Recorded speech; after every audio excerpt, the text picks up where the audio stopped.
এই বাপ, তোমরা যারা সিজদা করো না, তোমরা বলো না বাজান, বলো না, এই দরদি ভাই চিৎকার করে বললাম, তুমি যদি বলো তোমার পায়ে ধরতে, আমি পায়ে ধরতে রাজি। তুমি যদি বলো তোমারে জড়িয়ে ধরে কাঁদতে, আমি কাঁদতে রাজি। তুমি বলো কেন আল্লাহর সাথে রাগ করলা?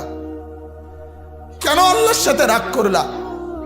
কেন আল্লাহর সাথে নারাজ হইলা? কেন সেজদা কপালে জুটলো না? কেন মালিকের সাথে সারাদিনের এত কিছুর বিনিময়ে আল্লাহ তাআলা একটা মিস কল দিলে, 2 সেকেন্ডের একটা মিস কল দিলে বন্ধু, তুমি টের পাও তোমার মোবাইলে মিস কল আসছে। এত বড় মসজিদে 6টা মাইকের হরন দিয়া আল্লাহু আকবার বলে তোমারে ডাক দেয়, তোমার একটা বারও কানে লাগে না, বিবেকে লাগে না। তোর মতো শক্ত ডাকাত, তোর মতো পাষাণ বেটা আর কে হইতে পারে বেটা?